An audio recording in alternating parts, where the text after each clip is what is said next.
വെഞ്ഞാറമൂട് കൂട്ടക്കൊലക്കേസിൽ പ്രതിയായ അഫ്വാന്റെ മൊഴിയുടെ വിശദാംശങ്ങൾ പുറത്ത്. പെൺസുഹൃത്ത് ഫർസാനയെ കൊന്നത് താൻ ചെയ്ത കൂട്ടക്കൊല ഏറ്റുപറഞ്ഞതിന് ശേഷമാണെന്നാണ് അഫ്വാൻ പോലീസിന് നൽകിയ മൊഴി. ഇതെല്ലാം ചെയ്തിട്ട് നമ്മൾ എങ്ങനെ ജീവിക്കുമെന്ന് ഫർസാന ചോദിച്ചതിന് പിന്നാലെ ചുറ്റിക ഉപയോഗിച്ച് ഫർസാനയുടെയും തലക്കടിച്ചെന്നും അഫ്വാൻ പറഞ്ഞു. പിതൃ സഹോദരൻ ലത്തീഫിന്റെ ഭാര്യ സാജിദയെ കൊല്ലാൻ ആഗ്രഹിച്ചിരുന്നില്ലെന്നും ലത്തീഫിനെ കൊന്ന വിവരം പുറത്തറിയുമെന്നതിനാലാണ് കൊല്ലേണ്ടി വന്നതെന്നും അഫ്വാൻ പറയുകയുണ്ടായി. മാതാവ് ഷെമിയെ നിരന്തരം കുറ്റപ്പെടുത്തിയത് സഹിക്കാൻ കഴിയാത്തതിനാലാണ് അമ്മൂമ്മയെ കൊലപ്പെടുത്തിയതെന്ന് അഫ്വാൻ പറഞ്ഞു. വീട്ടിലെത്തിയപ്പോൾ അമ്മൂമ്മയെ കണ്ടയുടൻ തന്നെ സംസാരിക്കാനൊന്നും നിൽക്കാതെ തലയ്ക്കടിക്കുകയായിരുന്നുവെന്നും അഫ്വാൻ മൊഴി നൽകി. കുടുംബത്തിലെ സാമ്പത്തിക പ്രതിസന്ധിക്ക് കാരണം ഷെമിയാണെന്ന് അമ്മൂമ്മ സൽമ ബീവി നിരന്തരം കുറ്റപ്പെടുത്തിയിരുന്നു. മാതാവിനെ സ്ഥിരമായി കുറ്റം പറയുന്നത് തനിക്ക് സഹിക്കാൻ കഴിഞ്ഞില്ലായിരുന്നുവെന്നും അഫ്വാൻ പറഞ്ഞു.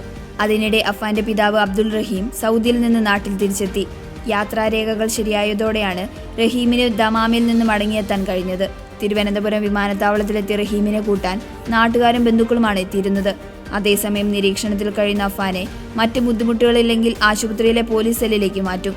5 ദിവസത്തെ നിരീക്ഷണ കാലാവധിയാണ് നിർദ്ദേശിച്ചിരിക്കുന്നത്. ഇന്നലെ 3 ദിവസം പൂർത്തിയായി. 2 ദിവസം കഴിഞ്ഞാൽ സെല്ലിലേക്ക് മാറ്റുമെന്നാണ് അറിയുന്നത്. ആരോഗ്യനില മെച്ചപ്പെട്ട സാഹചര്യത്തിൽ അഫ്വാനെ കസ്റ്റഡിയിൽ വാങ്ങി ചോദ്യം ചെയ്യാനാണ് പോലീസ് തീരുമാനം.